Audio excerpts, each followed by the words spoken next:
নমস্কার বন্ধুরা, সুপ্রিয়া রান্নাঘরে আবারও একটা নতুন পর্বে তোমাদের সকলকে স্বাগত। আজকে সম্পূর্ণ নিরামিষ পালং পনির রেসিপি আমি তোমাদের সাথে শেয়ার করব, যেটা গরম ভাত, রুটি, পরোটা যে কোনো কিছুর সাথে খেতে পারো, খেতে অসম্ভব টেস্টি হয়। তাহলে চলো বন্ধুরা, দেখে নেওয়া যাক আজকের পালং পনির রেসিপিটা কিভাবে বানানো হয়। পালং পনির বানানোর জন্য সবার প্রথমে পালং শাকটা সিদ্ধ করে নেব। তার জন্য গ্যাসের ওভেনে একটা কড়াই বসিয়ে গ্যাসটা অন করে কড়াইয়ের মধ্যে দিয়ে দিলাম পরিমাণ মতো জল। জলের মধ্যে দিয়ে দিলাম হাফ চা চামচ লবণ। জলটা যখন হালকা গরম হয়ে গেছে তখন জলের মধ্যে দিয়ে দেব পালং শাক। এখানে পালং শাকের ডাঁটিগুলোকে কেটে বাদ দিয়ে ভালোভাবে জল দিয়ে ধুয়ে পরিষ্কার করে রেখেছি। পালং শাকগুলো জলের মধ্যে দিয়ে দিচ্ছি। সমস্ত পালং শাকগুলো জলের মধ্যে দিয়ে দিলাম। এবার এই শাকটাকে বেশ কিছুক্ষণ সময় ধরে জলের মধ্যে ফুটিয়ে রান্না করে নেব।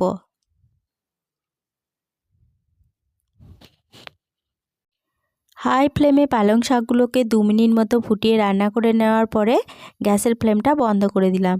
বন্ধ করে দেওয়ার পরে এই গরম জল থেকে পালং শাকগুলোকে তুলে নিচ্ছি। আর এদিকে একটা পাত্রের মধ্যে ঠান্ডা জল রেখেছি। এই ঠান্ডা জলের মধ্যে সমস্ত পালং শাকগুলো দিয়ে দিচ্ছি।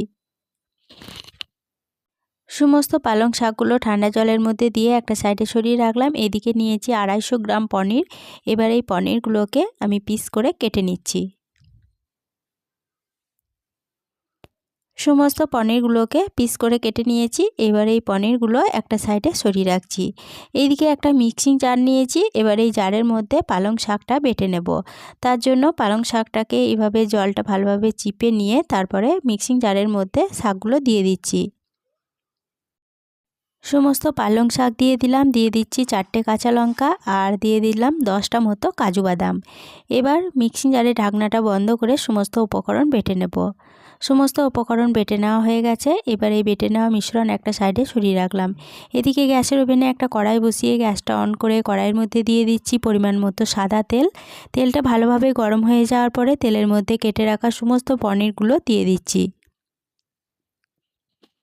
সমস্ত পনিরগুলো তেলের মধ্যে দিয়ে দিলাম। এবার বেশ কিছুক্ষণ অপেক্ষা করলাম এক পিঠ ভাজা হওয়ার জন্য।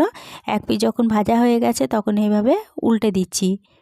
আর এইভাবে উল্টে পাল্টে পনিরগুলোকে তেলের মধ্যে ভালোভাবে ভেজে নিয়েছি। এবার এই পনিরগুলো তেল থেকে তুলে নিচ্ছি।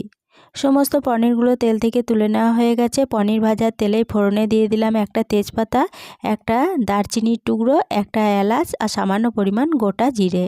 ফোড়নটাকে ভালোভাবে ভেজে নিয়ে ফোড়ন থেকে যখন সুন্দর গন্ধ বেরোতে শুরু করেছে তখন এর মধ্যে দিয়ে দিচ্ছি 2টো মিডিয়াম সাইজের টমেটো। টমেটোগুলোকে ঠিক এইভাবে ছোটো ছোটো করে কেটে রেখেছিলাম। টমেটোগুলো দিয়ে দিলাম আর দিয়ে দিচ্ছি খুব সামান্য পরিমাণ লবণ, যাতে টমেটোটা তাড়াতাড়ি নরম হয়ে যায়। এবার গ্যাসের ফ্লেমটা মিডিয়ামে রেখে টমেটোটাকে তেলের সাথে ভালোভাবে কষিয়ে নিচ্ছি।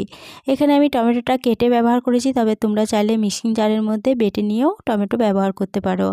এবার টমেটোটা ভালোভাবে যখন একটু গলে গেছে তখন এর মধ্যে দিয়ে দিচ্ছি 1.5 চা চামচ আদা বাটা, দিয়ে দিচ্ছি হাফ চা চামচ জিরে গুঁড়ো, হাফ চা চামচ ধনে গুঁড়ো দিয়ে দিচ্ছি আর দিয়ে দিচ্ছি খুব সামান্য পরিমাণ হলুদের গুঁড়ো। এবার গ্যাসের ফ্লেমটাকে লো টু মিডিয়ামে রেখে সমস্ত মশলা খুব ভালোভাবে কষিয়ে নিচ্ছি। গ্যাসের ফ্লেমটা লো টু মিডিয়ামে রেখে সমস্ত মশলা 4 মিনিট মতো সময় ধরে কষিয়ে নিয়েছি। মশলাটা ভালোভাবে কষানো হয়ে গেছে। এবার এর মধ্যে পালং শাকের মিশ্রণটা দিয়ে দিচ্ছি। সমস্ত পালং শাকের মিশ্রণ দিয়ে দিলাম। এবার মিক্সিং জারটা ধুয়ে দিয়ে দিচ্ছি সামান্য পরিমাণ জল। এবার গ্যাসের ফ্লেমটা মিডিয়ামে রেখে মশলার সাথে পালং শাকটা ভালোভাবে কষিয়ে নিচ্ছি। মিডিয়াম ফ্লেমে মশলার সাথে পালং শাকটাকে আবারও মিনিট 4 মতো সময় ধরে কষিয়ে নিয়েছি। খুব ভালোভাবে সমস্ত মশলা ও পালং শাক কষানো হয়ে গেছে।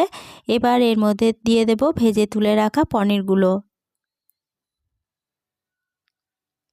সমস্ত পনিরগুলো এই পালং শাকের মধ্যে দিয়ে দিলাম। এবার সমস্ত উপকরণের সাথে পনিরটা ভালোভাবে নেড়েচেড়ে মিশিয়ে নিচ্ছি। পনিরটা ভালোভাবে নেড়ে মিশিয়ে নেওয়ার পরে এর মধ্যে দিয়ে দিচ্ছি স্বাদ অনুযায়ী লবণ আর দিয়ে দিচ্ছি 1 চা চামচ চিনি। এখানে যেহেতু নিরামিষ রান্না করছি, নিরামিষ রান্না একটু মিষ্টি মিষ্টি ভালো লাগে, তার জন্য আমি 1 চা চামচ চিনি ব্যবহার করেছি। তবে তোমরা যদি মিষ্টিটা কম খেতে চাও তাহলে চিনির পরিমাণটা কমিয়ে নিতে পারো। চিনি ও লবণটা সমস্ত উপকরণের সাথে খুব ভালোভাবে নেড়ে মিশিয়ে নিলাম। এবার লো টু মিডিয়াম ফ্লেমে পালং শাকের সাথে পনিরটাকে বেশ কিছুক্ষণ ফুটিয়ে রান্না করে নিচ্ছি। মিনিট 3 মতো লো টু মিডিয়াম ফ্লেমে পালং শাকের সাথে পনিরটাকে ফুটিয়ে রান্না করে নেওয়ার পরে কিছুটা কাসুরি মেথি হাতের তালুর সাহায্যে এর মধ্যে দিয়ে দিলাম। আর দিয়ে দিচ্ছি 1 চা চামচ গাওয়া ঘি। এখানে ঘিয়ের বদলে তোমরা বাটারও ব্যবহার করতে পারো। ঘি ও কাসুরি মেথিটা সমস্ত উপকরণের সাথে ভালোভাবে নেড়ে মিশিয়ে নিচ্ছি। ঘি ও কসুরি মেথিটা ভালোভাবে নেড়ে মিশিয়ে নেওয়া হয়ে গেছে। এবার গ্যাসের ফ্লেমটা বন্ধ করে দিলাম। পালং পনির পরিবেশনের জন্য একদম রেডি হয়ে গেছে। আজকে পালং পনিরের রেসিপিটা দেখে ভালো লাগলে ছোট্ট একটা লাইক দিয়ে এরকম নতুন নতুন রেসিপি পেতে প্লিজ আমার চ্যানেলটা সাবস্ক্রাইব করে আমার পাশে থেকো। সকলের সাথে শেয়ার করে দিতে ভুলো না প্লিজ। আজকে রেসিপিটা কীরকম লাগলো কমেন্ট করে জানাতে ভুলো না। আজকে এই পর্যন্তই ছিল। ফিরে আসবো আবার নতুন কোনো রেসিপি নিয়ে।